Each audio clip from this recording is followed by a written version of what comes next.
serai avec deux autres jeunes qui, comme moi, ont décidé aujourd'hui de retransmettre ce qu'ils ont. Je le dis toujours, on n'a pas besoin d'avoir une expérience pour commencer, mais on a besoin de commencer pour avoir une expérience. Et c'est ce qui va se passer aujourd'hui.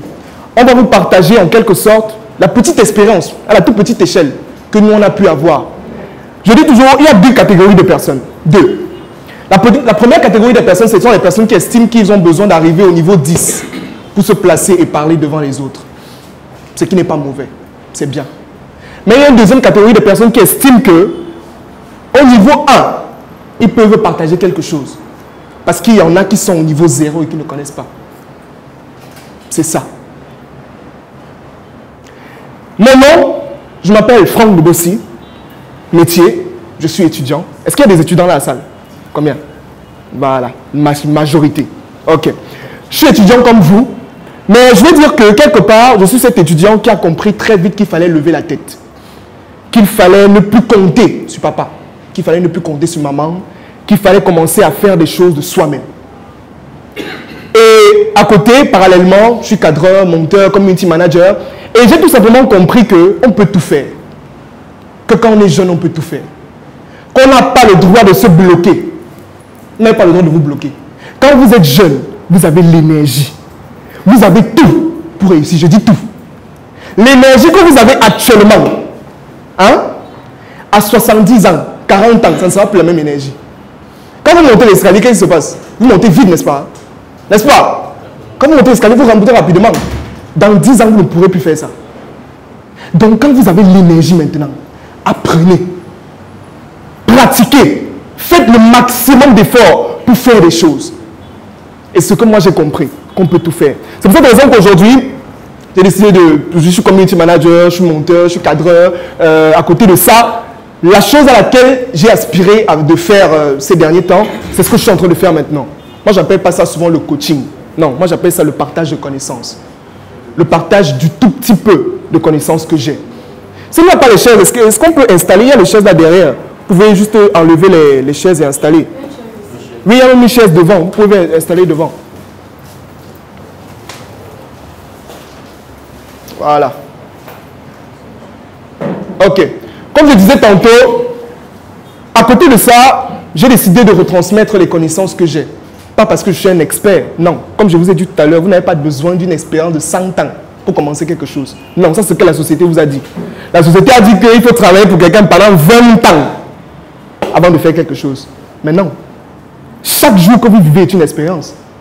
Quand vous vous levez le matin et vous partez au travail, vous partez à l'école, quand vous rentrez, c'est une expérience, non? Est-ce que la journée, c'est pas une expérience? C'est une expérience, pas? Mais pourquoi ne pas repartager ça? Moi, je dis souvent que le plus grand crime que vous pouvez commettre contre l'humanité, ce n'est pas de tuer quelqu'un. Ce n'est pas de kidnapper quelqu'un. Ce n'est pas de, je ne sais pas, de voler. Ce n'est pas ça. Le plus grand crime que vous pouvez commettre en quittant la terre, c'est de partir en gardant tout ce que vous avez pour vous. C'est ça. Ça veut dire que vous avez des compétences, vous avez des connaissances, mais vous gardez pour vous. Vous ne transmettez pas. Personne d'autre derrière vous le connaît. Tu es un bon graphiste, mais tu meurs avec ton graphisme. Tu es un bon cadreur, tu meurs avec ton cadrage. Ça sert à quoi donc? À quoi ça sert? Tu lèves une entreprise sur 10 ans. L'entreprise est pérenne. Ça monte, ça monte, ça monte, ça monte sur 10 ans. Et demain, quand une autre personne prend, l'entreprise tombe. Pourquoi? Parce que tu n'as pas retransmis aux autres. Tu gardes tout pour toi. Pourquoi? Pourquoi? Donc c'est ça que j'ai décidé de faire, retransmettre le peu de connaissances que j'ai. Et parallèlement, mon projet c'est Culture Plus. Culture Plus, c'est quoi? C'est un média. J'aspire à avoir un média puissant, vraiment puissant en Afrique, parce que j'ai compris que c'est-à-dire la chose qui influence le plus dans le monde, ce sont les médias. Il n'y a rien d'autre qui influence comme les médias. Est-ce qu'on peut arrêter les téléphones s'il vous plaît? Tous les téléphones sont silencieux, s'il vous plaît. Est-ce que c'est bon? C'est bon? D'accord. Je disais tantôt que la plus grande chose qui influence dans ce monde, ce sont les médias. Et je vais vous prendre un exemple simple. J'aime souvent prendre cet exemple. Si aujourd'hui, Canal 2 passe une information, en bas, on dit que la brasserie a tué, c'est-à-dire le top pamplemousse a tué 30 personnes. Vous, est-ce que vous allez encore boire le top? Pourquoi?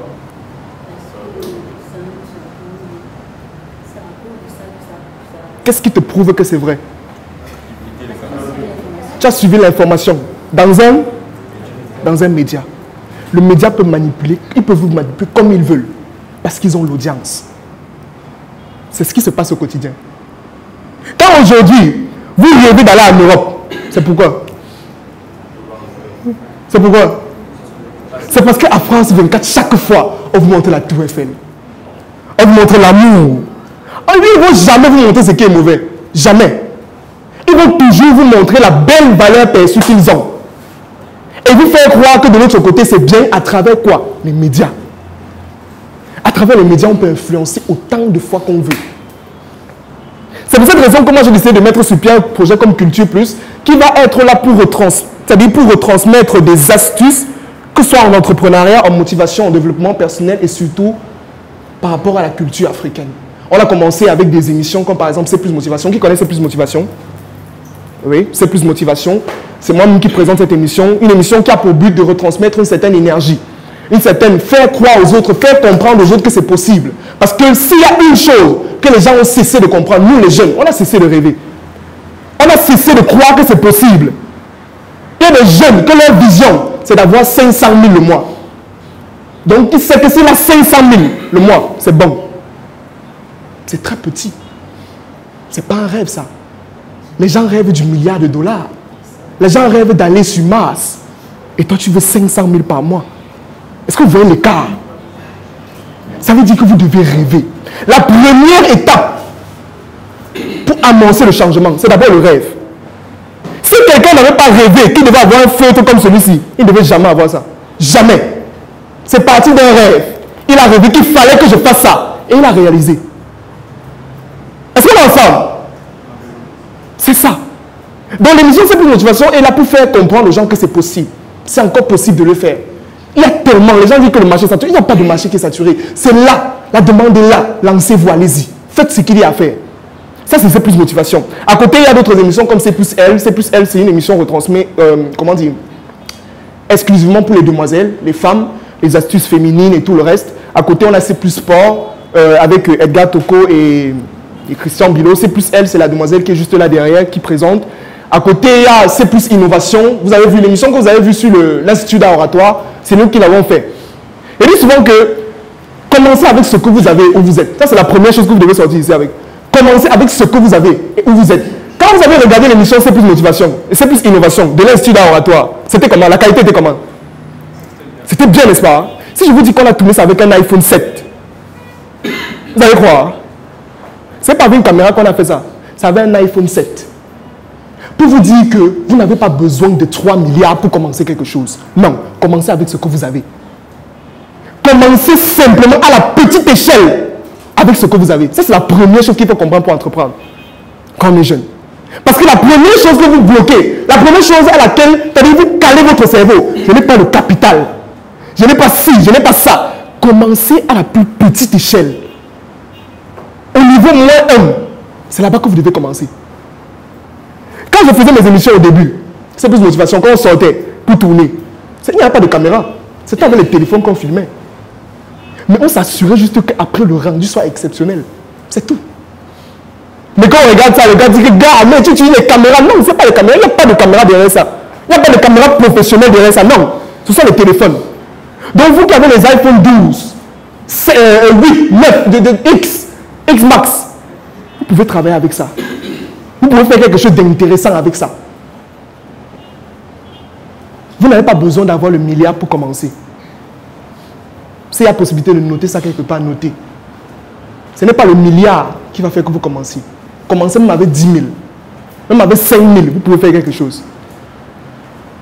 Est-ce qu'on est ensemble?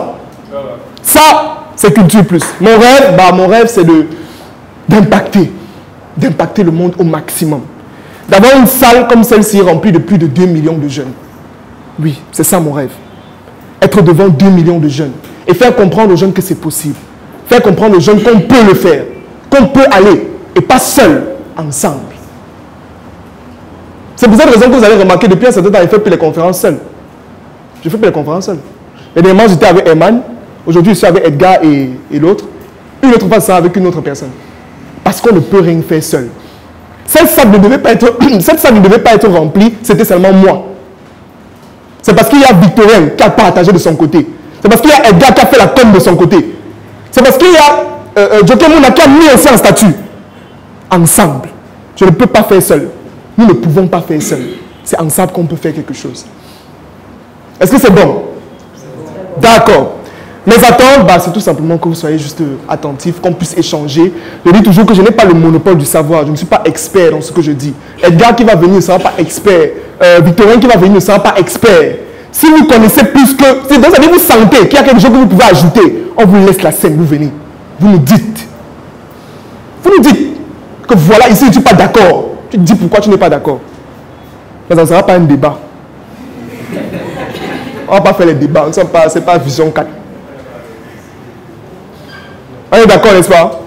D'accord. Là, ce sont les règles qui sont fixées. Deuxième chose, bon, je vois les gens qui ont les cahiers. Moi, je dis souvent que bon, ça ne sert à rien de noter. Ça ne sert à rien. Ça là. Vous allez noter, après vous n'allez rien faire avec ça. Ou bien du moins, quand vous notez, ça vous déconcentre. Peut-être que vous ne savez pas ça. Si vous avez suivi la formation du docteur Claudel, Apprendre à apprendre, il explique que quand vous écrivez, vous êtes déconcentré. Vous obligez votre cerveau à être focalisé sur le papier. Tout ce que je vais dire ici, vous n'allez pas retenir. Vous allez retenir uniquement les moments où je vous ai mis en émotion. C'est tout. C'est simple. Vous comprenez? Je n'ai pas noté. Si vous voulez noter grand 1, petit A, allez-y. Notez. Vous savez qu'il y a les gens qui le peuvent. Vous savez qu'il y a le système école, le robot là, qui est déjà là, que vous ne pouvez pas changer.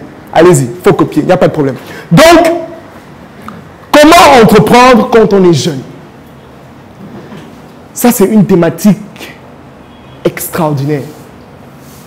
Quand Victorien m'a dit, gars, il faut qu'on fasse un atelier, je lui ai dit, allons-y. Allons-y. Donc, il m'a dit ça, le contenu est venu une fois dans la tête. Je n'ai pas fait de slide. Tout est dans la tête. Première chose que je vais demander, c'est quoi entreprendre? C'est quoi entreprendre? Quand on dit entreprendre, l'entrepreneuriat, c'est quoi? Maintenant, vous levez les bras. Quand il dit que présentez-vous, tout le monde levé. C'est quoi entreprendre? Oui, monsieur? Entreprendre, c'est essayer d'apporter une solution à un problème tout en tirer sa plus-value, de l'argent, oui.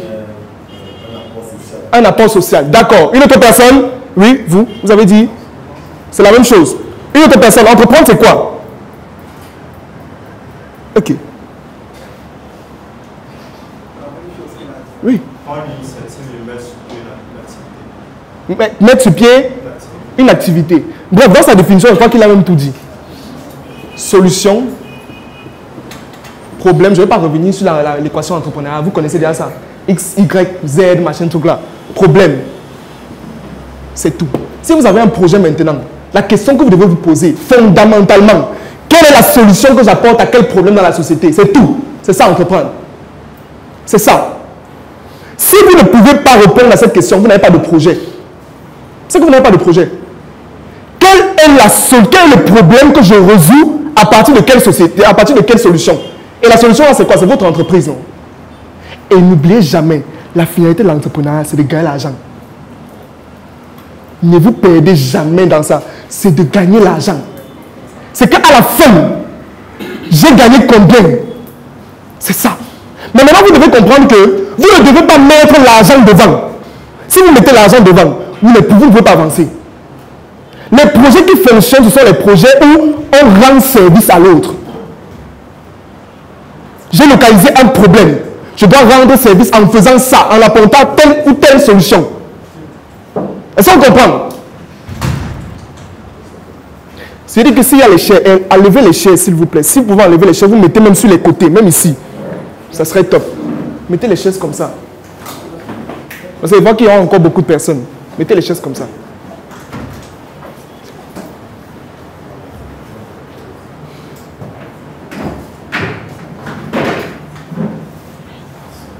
Voilà. Même ici. Merci, Rostand.